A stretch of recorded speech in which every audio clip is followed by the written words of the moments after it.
Nalage tipo ko podo we people nyati trana ma wala kwa ita so ti pa ko di ko ga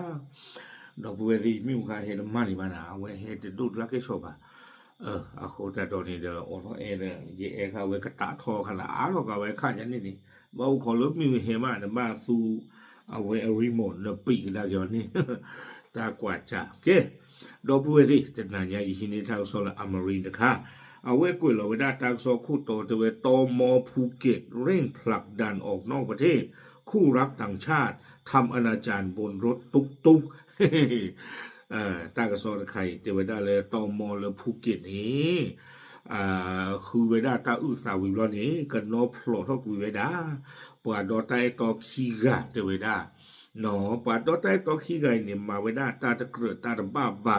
เลยรถตุกออกพอคุณนี่หรอตาก็สนใจนี่ดอปูดอเวทีเลอภูเก็ตนี่กิเตอร์ลิญาดับลอลีเปียภูเก็ตจีบ้านนอชลอปืนละแต่ละรถตุภูเก็ตละอีตะกุยแม่กว่าลุละสาที่ยาบามากดอลีน่ะเนาะใจละกันรถตุละขี้นี่ตาที่นี่เกตแต่ละภูเก็ตตอกิตอลีตาไม่ได้ยินเตอร์บ้าที่ตะโกบอกว่าตาก็สนที่ภาพบ้าตากสอนนี่เด็กคนเราได้เพย์เย่คิดตัวคิดคือเพย์มือหน้าขอนารีมันนี่คิดชีนี่หรอตากสอนนี่กวยเวลาจิตใจแต่เวลาเปิดกบบ้านหมู่บ้านดาตำเลือเนี่ยผ่านทอยอมีหรือบ้าเนาะเพย์นี่เด็กป้าเวลาเปิดก็เลยเปิดปลาตะกับปลาเปิดก็เลยตอมอตะกับปลาเนาะปลาพวกเราตำเลือเนี่ยเทปเปิดก็เรียนโอ้กาลาชิยาเนาะแต่เวลาจิตใจร่วมกับชุดสืบสวนดอเอาไว้ได้ตามแบบคลีที่ผ่านนี่เนาะสพป่าตองอาตาเมคลีดำเนินการผลักดันนักท่องเที่ยวต่างชาติ2 รายกลับประเทศเจเวด้าเลอคูเวด้า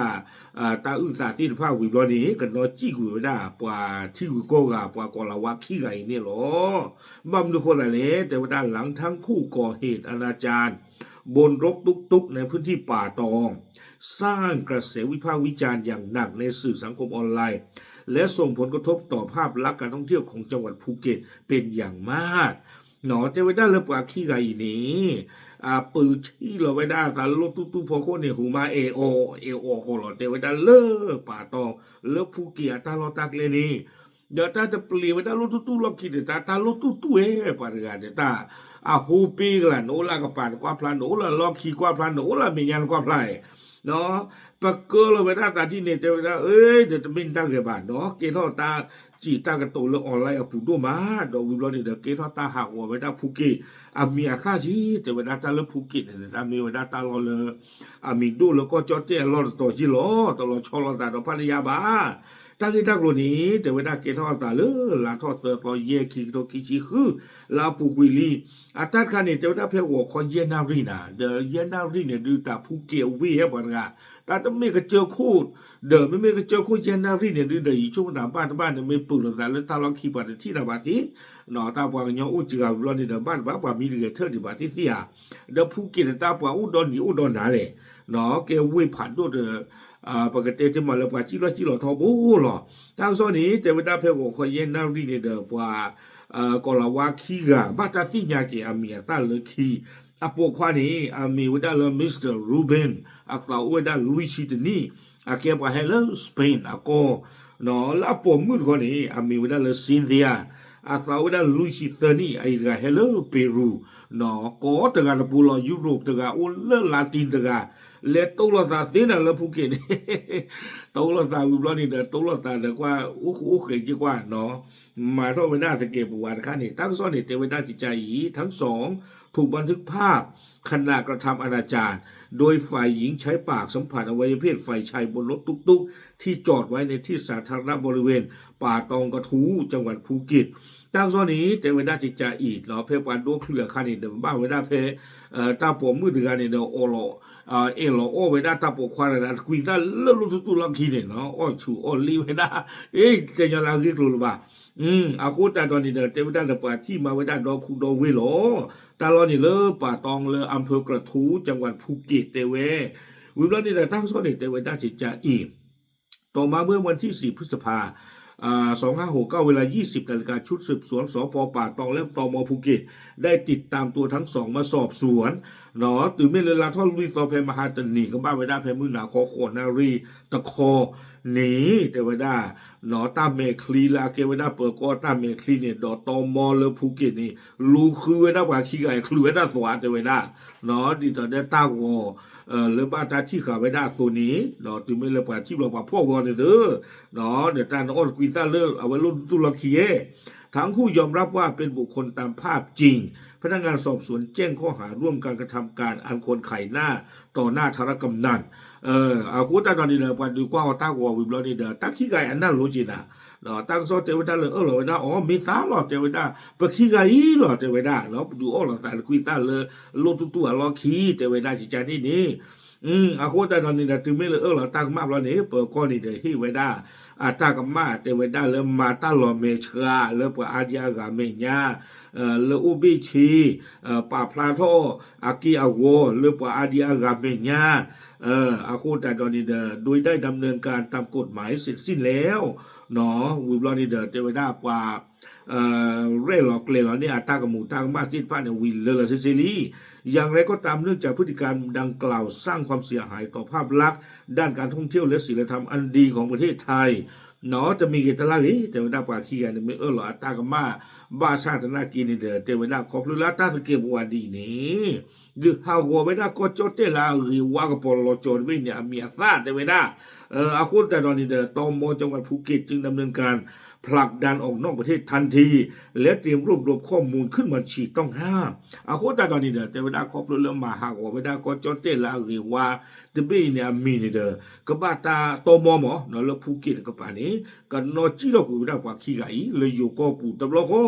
วิบล้อนี่เด้อก็มันนอกค่ะไม่ได้มีปาขี้กันมีบ่เนาะเลือกว่ามีสู้อกลานี่หรอคอมยานี่ปาขี้กันนี่เลือกขี้ให้หาเลยอยู่ก่อนนี่หรอบ่เดิมมาจะกว่าจะนี่ตึ้งเนาะเลือกขี้เด้อเฮออไว้ได้คุยตาเลือกว่าเป็นคุกว่ามียาข้อเด้อว่าอยู่ก็น่ากินก็แพงก็พอแล้วทีเนาะที่บ้านตาจิจันนี่อุแล้วในทั้งซอกกวยโดยด้านทั้งนี้ตม.ภูเก็ตเน้นย้ำว่าจะดำเนินมาตรการเข้มงวดต่อนักท่องเที่ยวที่มีพฤติกรรมกระทบต่อความสงบเรียบร้อยและภาพลักษณ์ของจังหวัดภูเก็ตเนาะจะมีกิจลักษณ์นี้แต่ไว้ได้เลยภูเก็ตตม.นี่เด้อแต่ไว้ได้เลยสาทอลูพ่อลูเจอไว้ได้ปว่าทัวริสต์ว่าไล่ให้หาโลกเวลามาทอดสเก็ตประวัติเกิดบ้าบาดีอีที่ผ้าลามาหาว่าไว้ได้ภูเก็ตมีหลักตากับปอที่ผ้าบ้ามนุโคตาเลแต่ไว้ได้ตาเลือกภูเก็ตเมตาลอลามีฮูเนาะแล้วก็ดอจะปีเนี่ยปูโลแต่ไว้ได้ดอเมตาหาโลกเวอัลลอฮ์เลอามิโดอุตบลูต่อเนี่ยวิบล้อนี้ลากระเตอร์เจวิดาเล็กขอประชาสัมพันธ์นักท่องเที่ยวที่เดินทางมายังจังหวัดภูเก็ตให้เคารพกฎหมายระเบียบและวัฒนธรรมอันดีงามของประเทศไทยอย่างเคร่งครัดเนาะคูตาตอนนี้เดอเจวิดาเอาไว้หาราเราไม่ได้ตาดื้อสิ่งอย่างที่พาสู้ปว่าทัวริสต์ว่าให้หาโลกเวเลภูเก็ตเอาไว้ปูที่พานี้เจวิดาซื้อเกมาปูทเวตาสู้ตาต่อตาเนี่ยหล่อที่ผ้าอุ้มมูดีต่อเด้อตาโลเพนี่โมตาลือตาลาลาเรียววาที่ผ้าเนาะฮิขาสมุสุเรโอตาเนี่ยหล่อเนาะลือลาลาเรียววาที่ผ้าขี้โคตรโดดนี่ตะกี้ตากระสอนนี่กวยไว้ได้ตื่นเพนี่หล่ออาโคตาตอนนี้เด้อเอาเวดาเดมาดบ้าเนาะมิสเตอร์รูเบนตะกาดอซินเดียตะกาเนาะสเปนตะกาดอปีรูตะกานี่หรอตาลิตาลิตากลูเจมย่อยปานเตก็สินะเนาะบ้าบลอนแหละที่หลอตาชินอบุลอตากว่าหลอตาเมตัวคนเดนี่เท่ากับมูเอาเวนิเชนอันนี้เชอบุลอนี่เดอคือพ่อหลอจื้อนะพ่อหลอจื้อจะพ่อหลอจื้อเตลตะกี้เตลก่อนดามาดูมันนั่นแต่เชิงต่อใครนับปากเลยหลอตาคลีบโดยปานกาเนาะตอนนอนสิ่งอย่างเราจะดาริลนี่เนาะตาปลุลีบราท่าจะไม่ได้จิโซบ่าเนาะอากูแต่ตอนนี้ถ้าสิจันนี่เดี๋ยวเสริมต่อข้าก็คลีดอตดีตอนนี้บ่าเนาะไม่มีลิญญานี่เดี๋ยวปกติที่มาเลโกดูไหมเนาะอากูแต่ตอนนี้เดี๋ยวปกติที่มาเลเอาไว้อีกเนาะไม่ไว้ได้ตากสอนละเกเท่ากับดอดขาเนาะก็นี่เลยตาเกเท่าตาตอนนี้คาลิช่วงนั้นไม่จะเตะกูเนาะที่พูดกูพูดว่าไม่เตะบาคอเนาะเลยเอาไว้ตากสอนหาทอดเลยลาทอดเสือตอคาลีที่ช่วงนั้นจะเตะอาจจะเตะย้อนไปช่วงนั้นเดี๋ยวจะนี่ไงเดี๋ยวตากสอนให้เปิดรอบดอกหรือว่าพ่อคลือลีเดี๋ยวโอเคเดี๋ยวเตะเปียกเนาะปากว่าถ้าพูดที่พาดิเจี๊ยเนาะหรือว่าขี้ไก่นี่เลย เอาไว้ได้ออดคุยซ่าลูตุลอคีกวยด้วยกวยได้ทั้งหมดนี่ละหมอปาชันเราปาเตดูปาเตวได้ละท่านเลยพาจิญาเนาะที่ตัวเจเตเนี่ยได้ลูตุเนี่ยหุ่นยอเ